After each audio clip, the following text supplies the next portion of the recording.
안녕하세요. 국민이제 미국 변호사 김민경입니다.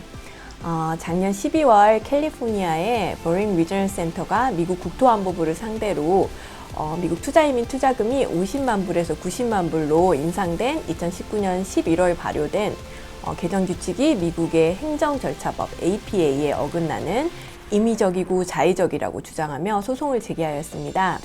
미국 내 관련 전문가들과 투자이민 전문 변호사들은 투자금은 그래도 90만 불로 유지될 것이라는 의견입니다. 오늘 유튜브에서는 이 소송에서 이슈가 되는 사항들, 첫 번째로 미국 헌법상 행정부의 장관 임명, 그리고 두 번째로 de facto officer doctrine, 그리고 세 번째로 ratification, 그리고 마지막으로 향후 미국 투자이민 투자금의 향방에 대해서 저희 국민이주의 투자이민 전문 변호사이신 이유리 변호사님과 함께 이야기해보고자 합니다. 미국 헌법상 행정부 장관을 임명하는 절차는 어떻게 되는지 먼저 알아보고 시작하겠습니다. 미국은 헌법상 대통령이 행정부의 수반으로서 각 부처의 수장을 임명하고 미 의회 상원은 대통령의 선택을 거부할 수 있는 권한이 있어서 이 행정부 수장의 임명에 관한 동의를 해줘야 합니다. 이 동의를 얻지 않으면 합법적인 임명이 되지 않습니다. 이 케이스에서의 문제는 트럼프 대통령 임기 동안 합법적인 절차에 따라 즉 상원의 동의를 얻어서 임명된 커스텐 닐슨 국토안보부 장관이 사임하면서 케빈 맥앨리넌 장관이 이 국토안보부 장관 대행직을 수행하는 부분에 있어서 문제가 있다고 문제를 제기하고 있습니다. 그래서 이 맥앨리넌이 제안하고 또 다른 장관 대행인 챗 울프가 공표한 2019년 11월 미국 투자이민 개정규칙 또한 이에 따라서 유효하지 않고 투자이민 투자금은 개정 전인 50만 달러로 돌아가야 한다고 주장하고 있습니다. 법원은 이에 올해 3월 26일 심리를 하였고 양 당사자에게 de facto officer doctrine에 대한 서명을 제출하라고 명령하였습니다. 미국 국토안보부 측 변호사가 제출한 서면에 따르면 미국의 법원에서는 만약에 어떤 공무 담당자가 실제로 합법적으로 임명받지 않았더라도 실제 공무 담당자로서 행동한 결과물이라면 이를 유효하고 합법적인 것으로 간주해주고 있습니다.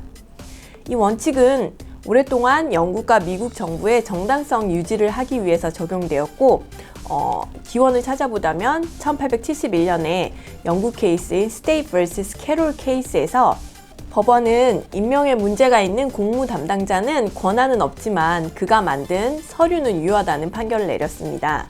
미국의 대법원은 이 원칙을 받아들여서 그 이유로 많은 케이스들의 판결을 내렸습니다.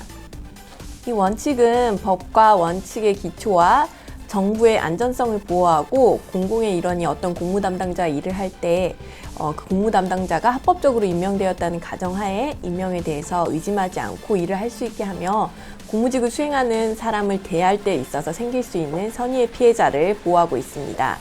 이 원칙은 임명과 관련된 헌법적 이슈에도 적용이 되어 이번 소송에서는 맥앨리넌이 국토안보부 장관 대행직을 맡고 3개월 만인 2019년 7월 24일에 이 개정규칙 제안서에 서명을 하였고 서명할 당시에는 그의 임명에 대한 의심의 여지가 없었습니다.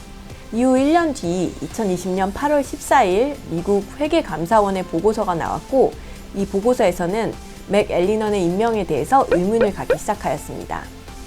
이는 나중에 밝혀지기를 공무 담당자가 실제 합법적으로 임명되지 않았더라도 당시 2019년 7월 24일 맥앨리넌이 실제 공무 담당자로서 행동한 결과물이 2019년 개정 규칙임을 알 수 있습니다. 이 de facto doctrine에 의해서 2019년 개정 규칙이 2021년 3월 21일 알레한드로 마요카스 현 국토안보부 장관, 이 장관은 상원의 동의를 얻어 합법적으로 임명된 장관입니다. 이 장관이 차후에 앞에 문제가 있을 수도 있었던 그런 그 개정안 서명에 관해서 ratify를 해주게 됩니다. 그래서 이 de facto doctrine에 의해서 처음에 잘못됐다고 주장되는 그 개정안을 제안했을 때 그리고 마지막에 ratify 해줄 때까지 요 잘못됐던 사이를 이 de facto doctrine이 유효하게 해주고 있습니다. 이제 저희 이유리 투자이민 전문 변호사님께서 말씀드렸던 마요카스 알레한드로 장관의 ratification에 대해서 설명해 주시도록 하겠습니다. 감사합니다. 안녕하세요. 미국 투자이민 전문 이유리 미국 변호사입니다. 90만 불에서 50만 불로 미국 투자이민 투자 금액이 복귀하지는 않을 것입니다. 사실만을 요약해서 간단히 말씀드리겠습니다.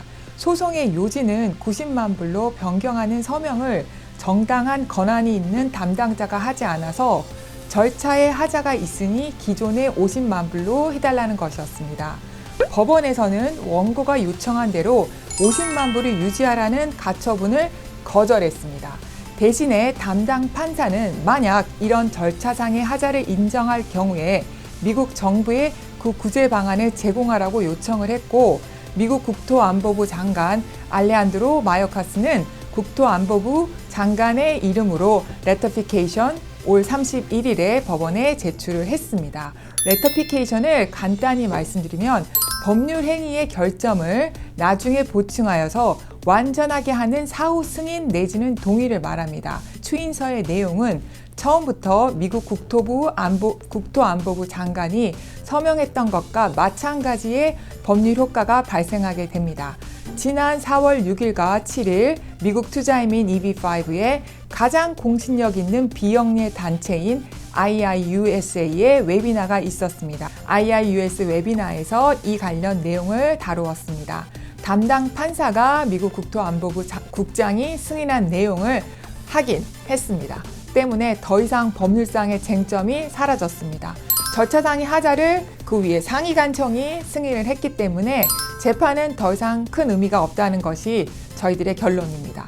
즉 90만 불에서 50만 불로 돌아가지 않습니다. 지금까지 말씀드렸던 사항들에 따라서 현 90만 불인 투자이민 투자금은 유지될 것이라는 것이 투자이민 전문 변호사들의 대다수의 의견입니다. 오늘 영상이 조금이라도 도움이 되셨으면 좋겠고, 관련 문의가 있으시면 국민 이슈로 전화 주셔서 상담 받으시면 되십니다. 감사합니다.